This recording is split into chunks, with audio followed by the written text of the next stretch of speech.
Monty called us to this museum. Yeah, I was so out of the blue. Let's go find her though. Yeah, I hope this doesn't take too long. I have to work on my college apps. Of course you do. Monty, what are you doing? Yeah, why are we in this museum? Don't you love Oscar Wilde? I was just reading about him. Nerd alert! Whoa, where are we? I think we're inside the painting somehow. What even happened? Trisha, what did you do? How do we get out of this place? I'm not too sure, but we can walk around and figure out what's going on. If you guys want to escape, you must find the theme of Dorian Gray. Huh? What was that? How are we gonna figure out the theme? We don't even know where to start. There's so much to consider. Yeah, we're cooked. Okay, guys, if we want to get out, then we should go find some clues. Let's go look at the first picture. OMG, Oscar Wilde, my glorious king. Oh, we are never gonna get out of here. Okay, let's think about what we know about him. I know that Oscar Wilde was born on October 16th, 1854 in Dublin and passed away on November 30th, 1900 in Paris. Yes. Wilde had a pretty crazy life. Earlier, I read about how he was a brilliant student at the Trinity College and later at Oxford. He became famous for his wit, but faced controversy. In 1895, he was convicted of gross indecency due to his relationship with Lord Alfred Douglas, leading to 2 years of hard labor and exile. Apparently, Wilde fell into a depression due to that incident. My twin with these college apps. Guys, I was just reading this article about how Oscar Wilde called the uselessness of art, critique, and contradiction in The Picture of Dorian Gray. The author, Chelsea E. Kidd, said that Dorian Gray shows the duality of the Victorian era. Although the painting of Dorian Gray seemed beautiful, there was an underlining tone of hypocrisy. The book honestly seems like a critique of the era and how the upper class masked immorality with vanity and glamour. Wow, looks like your nerd research is actually helpful. Let's keep going so we can understand the book more. Wait, look over here. We need to understand what led up to the creation of The Picture of Dorian Gray. It says that Wilde's novel is rooted in aestheticism. I've heard it was a late 19th century movement. Beauty was the ultimate goal. Yup, aestheticism rejected Victorian morality in art, and Wilde's work is all about aestheticism. He really emphasizes it in Dorian Gray. Dorian Gray is a clown. He worships his own beauty. It connects with the decadent movement, but he is literally the 7 deadly sins in human form.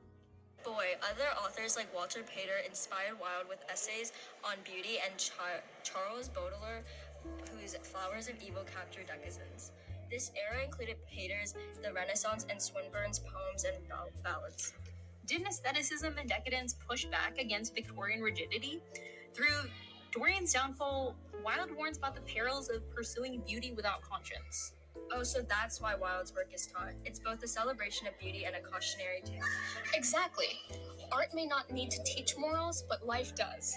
I once read this article by Patrick Duggan called The Conflict Between Aestheticism and Morality in Oscar Wilde's The Picture of Dorian Gray.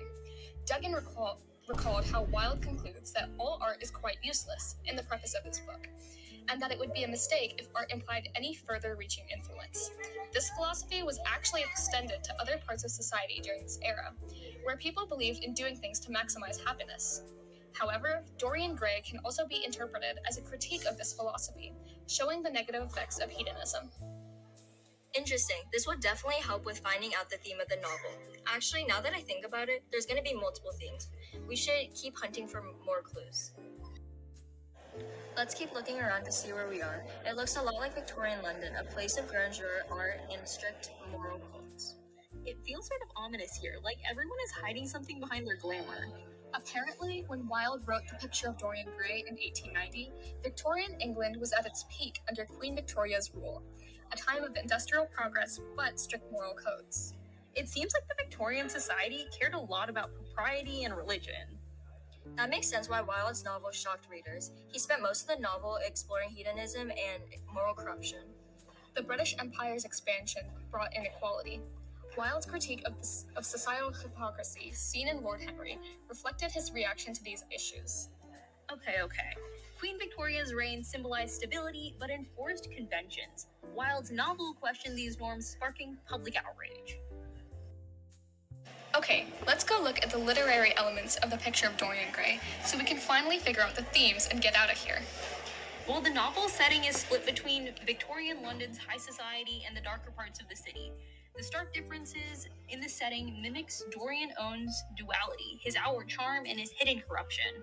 Look over here. The plot follows Dorian Gray, who wishes for eternal youth, while his portrait that Basil painted ages in his place. What an odd personality. Dorian has a hedonistic lifestyle, so the painting grows increasingly rotten and old, reflecting his moral decay. The story's turning point is when Dorian confronts his portrait, leading to his tragic demise. So the central conflict revolves around Dorian's struggle with his conscience and the consequences of his action. Definitely. The other characters are also important too. Dorian starts off very innocent and kind, but he evolved into a corrupt man. Lord Henry, with a cynical philosophy, acts as a catalyst for Dorian's downfall. And lastly, Basil Hallward, the artist who paints the faithful portrait. He represents morality and genuine affection. Wait, they're a lot like us. Catherine is Dorian, I'm Basil, and Trisha's Lord Henry, since she's so sad about college apps all the time. Bro, what? I've seen those TikToks, Catherine, don't play. And yes, I'm sad. Okay. Anyway, over here there's an article Yin Sang wrote called From Self-Identification to Self-Destruction, a mirror and image interpretation of Dorian Gray's psychic transformation. It highlights the misconception of readers believing that Dorian burdens the portrait with his sins and psychological transformation. Zhang argues that the portrait simultaneously shapes Dorian in an invisible way in actuality. This represents why Basil's painting of Dorian constantly changed into a less attractive version of Dorian as he hurt others. In a way, the novel tackles multiple themes, since it talks about the nature of beauty, the corrupting influence of power, and the duality of human nature. I do think one key theme is the pursuit of pleasure at the expense of morality. Another is the consequences of superficiality, as Dorian's obsession with appearances leads to his ruin. I agree. On one hand, Wilde critiques society's fixation on youth and beauty. On the other, he delves into the darker aspects of hedonism, showing how living solely for pleasure can destroy the soul. Yeah, both themes reflect Wilde's own struggles with societal expectations and individual freedom. The painting Basil made to keep Dorian Gray's innocence soon turns into Dorian Gray fixating on beauty and becoming self-obsessed.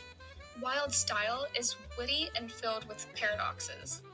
He's incredibly descriptive and carries the story with dialogue. Dorian Gray's portrait is a constant motif through the novel that explains the plot for Dorian Gray's life. This style aligns with aestheticism's love for beauty and complexity, and Wilde uniquely blends this with social critique. Alright, let's go over here and examine 3 literary devices. First, symbolism.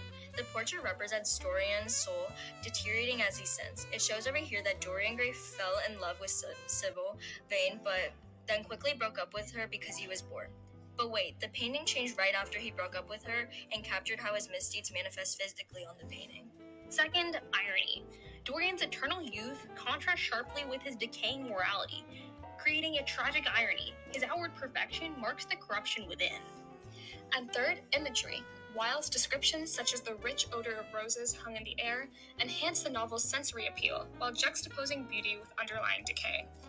These devices deepen the novel's themes and cement its place as a literary masterpiece.